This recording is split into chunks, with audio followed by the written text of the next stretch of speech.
All right, guys, so far in the Scarlet and Violet era, there have been 3 special illustration rare Charizards that people have either gone crazy over or some have said have been overkill and too much for the TCG.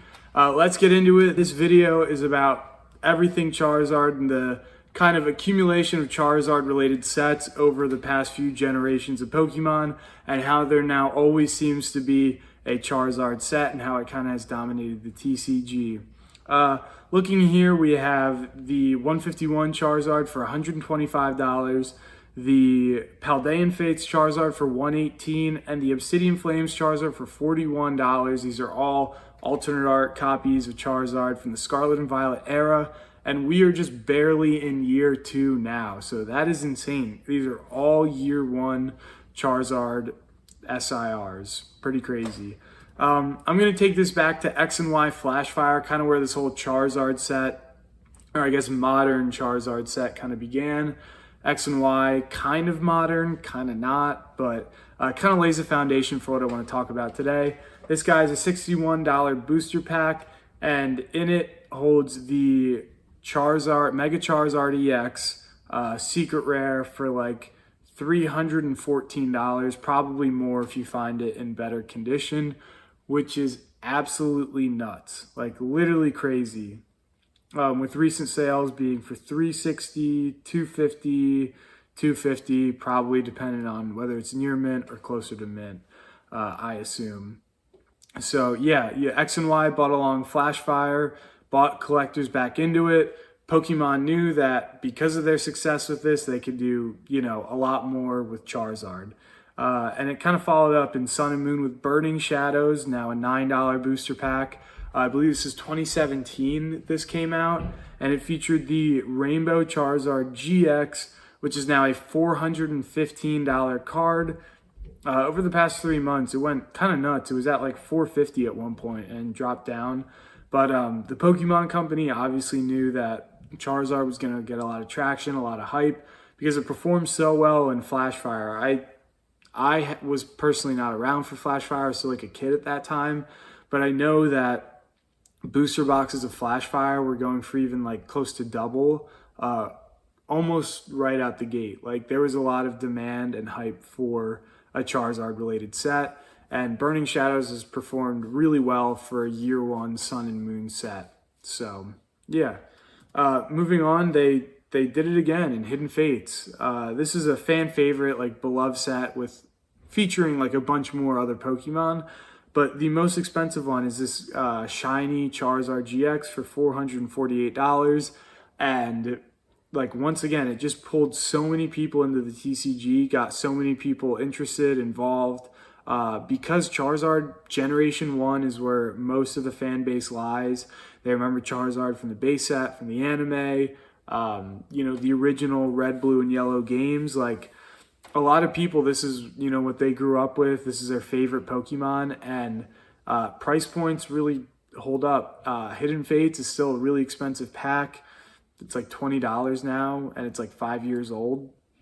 And this card is like $448, and it 3 months ago was under $400. So it's really making big moves. The demand for it is there.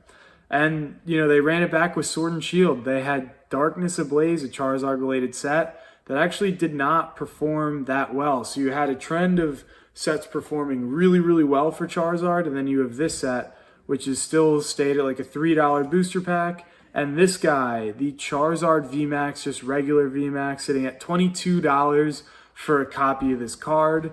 So it's not a very high rarity compared to like the rainbows, the full arts, even the alternate arts later down in Sword and Shield, but it did not do well compared to like Burning Shadows, which was Sun and Moon year 1, and this is Sword and Shield year 1, not doing that well. But after that, Champion's Path came around, and for $10 a booster pack, you could have a shot at either one of these Charizards, the Charizard VMAX for $176, or the Charizard V, the shiny version, for $172. And Champion's Path, pretty much the entire set was just Charizard. Like the next most expensive card is like $5 or $10. Like it is nothing compared to these two. So you're really only chasing these. And these went absolutely crazy during quarantine, COVID, lockdown. It brought so many people back into the TCG. Like, I remember when this stuff was being open, I was like already around at that time. But like, this brought a lot of people back in, really enjoyed it. 2 Charizard chases. The set did pretty well for that, for the fact that there being 2 Charizards. The latter half of Sword and Shield bought Brilliant Stars for $3.76 a booster pack.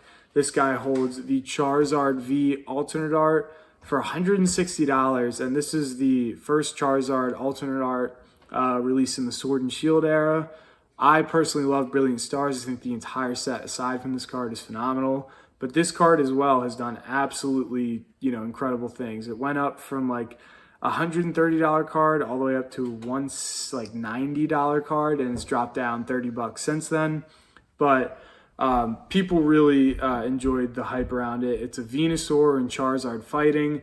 Bought a lot of hype, brought a lot of fans into the TCG to collect this card specifically. Now with Sword and Shield, Sun and Moon, and X and Y, Pokemon did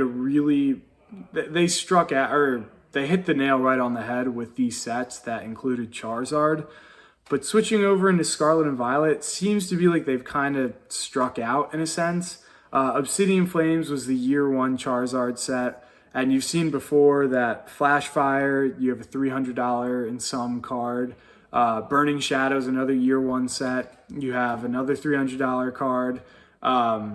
You have Sword and Shield Champions Path, which is like $170 some card. And Obsidian Flames released this Charizard EX for $41, and it has to do with like the pull rates, and it's not that big of a set compared to some others in terms of special illustration rare depth.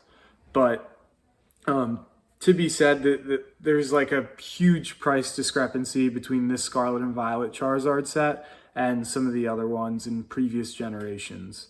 Moving on to 151, $7 a pack. This set is absolutely killing it.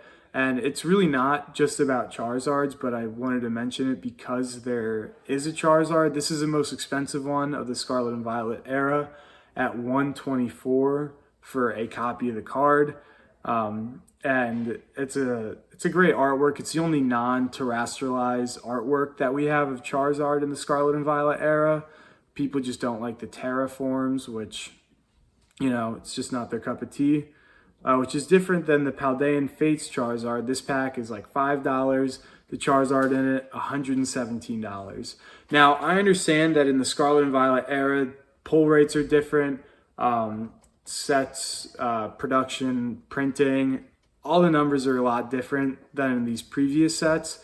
But it seems to be like there's almost too many Charizards out there, at least from a market perspective, where these older sets with Charizards are holding a lot of value, newer ones not as much. That could do with supply, I'm sure, with a lot more Paldean Fates out there than there are Hidden Fates. But yeah, I know a lot of people like seeing other Pokemon getting showcased. A lot of people freaked out with Evolving Skies and the other fan favorite Pokemon like Eevee and its evolutions getting really big hitter cards as well.